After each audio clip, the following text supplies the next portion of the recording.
Welcome to the video series, Classroom as Community, Management for Learning in the Language Classroom. I'm Kate Copeland, on the faculty at the University of Delaware English Language Institute, and I will be your presenter for today. Part 1 of our series will discuss the core principles and key big ideas of classroom management. Here's what we'll talk about. Why is classroom management so important? What are the goals of classroom management? What are the components of good management? And what does good classroom management actually look like? In 1994, Margaret Wang and Herbert Wahlberg wanted to know what helps students to learn. In their review of 11,000 studies across the 20th century, the number one factor that they found impacted student achievement, you guessed it, classroom management. Thomas Good and Jerry Brophy make the argument that the single greatest effect on student achievement is the effectiveness of the teacher. But what does teacher effectiveness look like? They make 3 points: positive expectations for all students, teaching for mastery, but most importantly, excellent classroom management. According to Evertson and Weinstein, the primary goals of classroom management are to establish and sustain an orderly environment so that students can engage in meaningful academic learning, and to enhance social and moral growth. Teachers accomplish these goals through several pathways. First, they develop caring, supportive relationships with their students and among their students. They implement instruction so that students have access to learning at its best.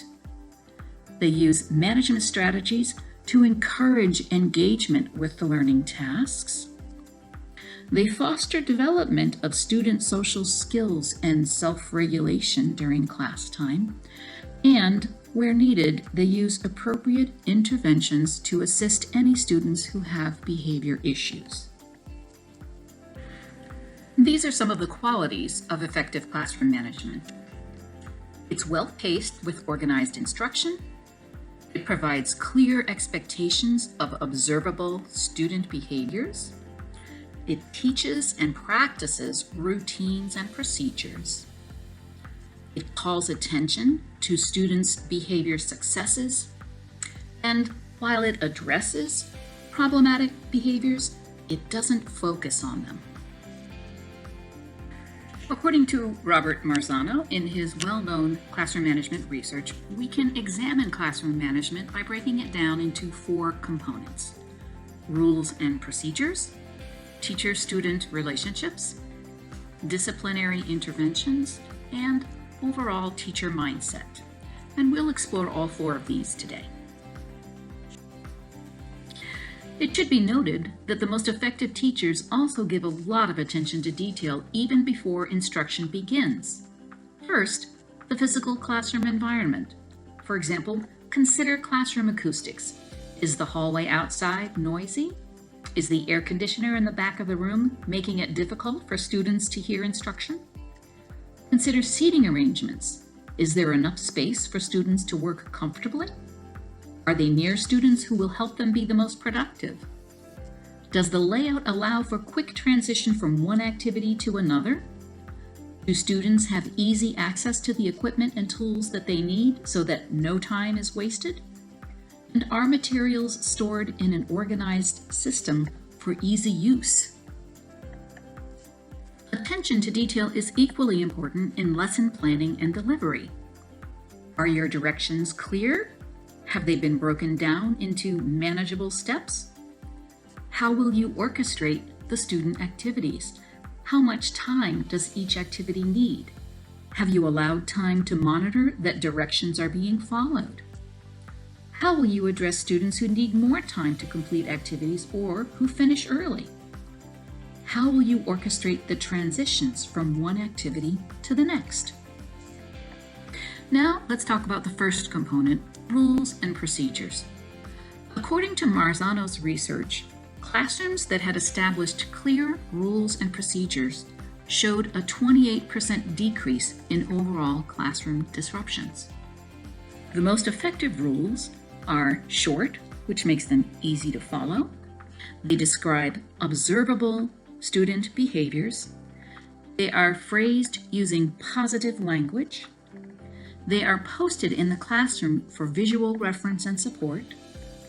And they are mentioned often as reminders throughout the day, not just when a student misbehaves.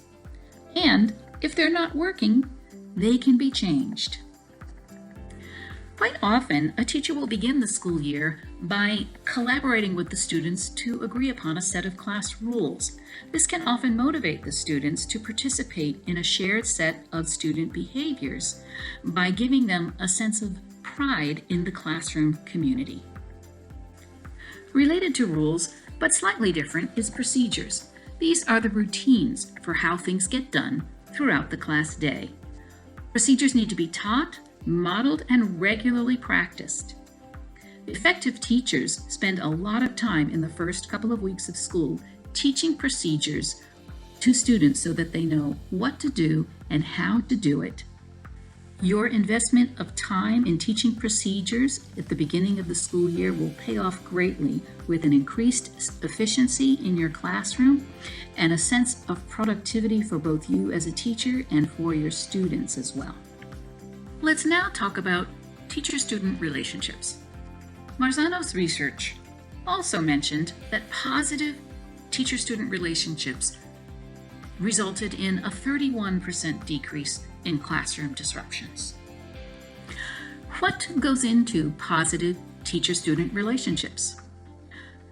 According to Huang Chu and Tully, teachers who have positive relationships with their students have worked to create a sense of balance between the care and concern that they have for their students and their needs, and clarity of who is in charge in the classroom. They offer direct and straightforward communication, providing flexibility where needed, but always are mindful of their teacher voice and the attitude that it conveys, not only about what they are teaching, but also about their students. Now let's talk about discipline. The word discipline has a number of possible meanings. In the world of instruction, it refers to the targeted acts of adult mentoring to provide appropriate guidance, learning, and modeling of expected pro-social behaviors. Some might make a distinction between discipline and classroom management, discipline being perhaps more reactive and classroom management being more proactive.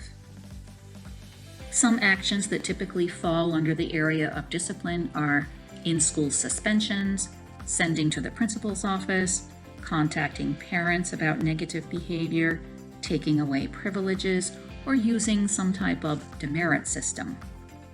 Classroom management approaches, more proactive, such as explaining school rules at the beginning of the school year, orchestrating smooth transitions between activities, carefully designing the classroom environment, pacing activities effectively, and using positive behavior rewards. But if we want to lean toward more proactive approaches, how do we address undesired behavior when it happens?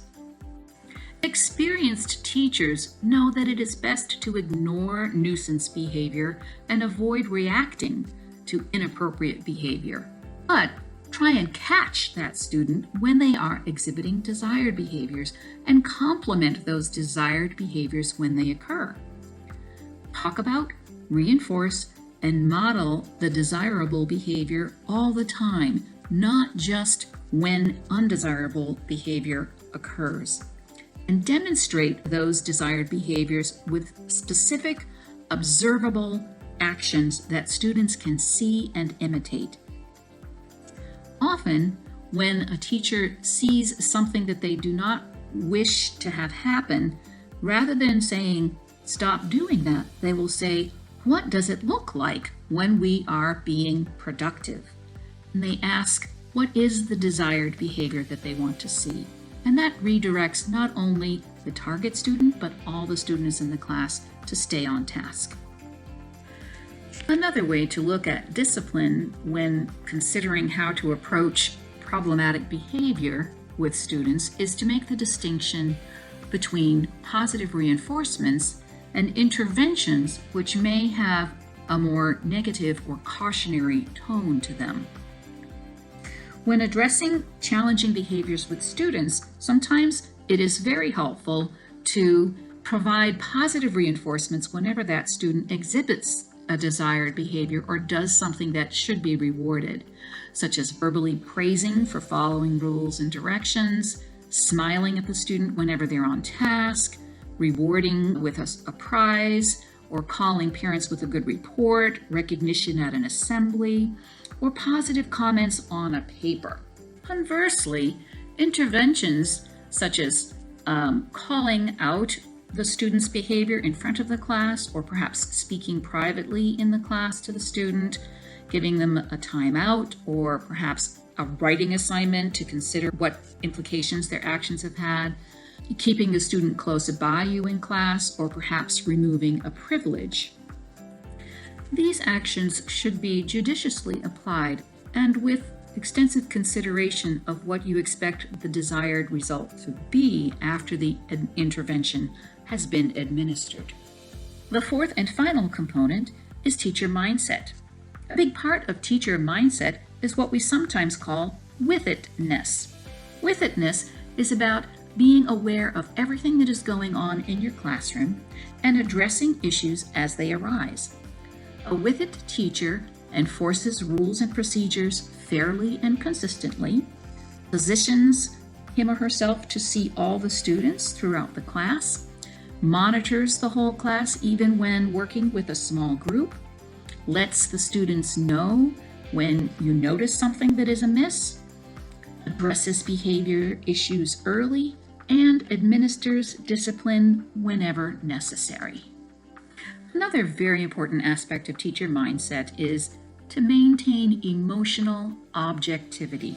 Don't take student misbehaviors personally.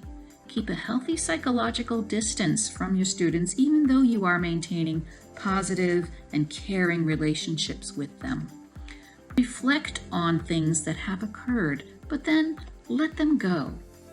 Let each day in your class be a new, fresh opportunity for learning for both you and your students. So we've touched on 4 key components of classroom management: rules and procedures, teacher-student relationships, discipline, and overall teacher mindset. We'll take a look at some well-managed classrooms, and you will see that a well-managed classroom has a ready room, a ready teacher, and ready work, has routines that are task-oriented and predictable, has students who are deeply involved with the work and who know what is expected of them. There's not much wasted time, but there is a pleasant, relaxed, but work-oriented climate.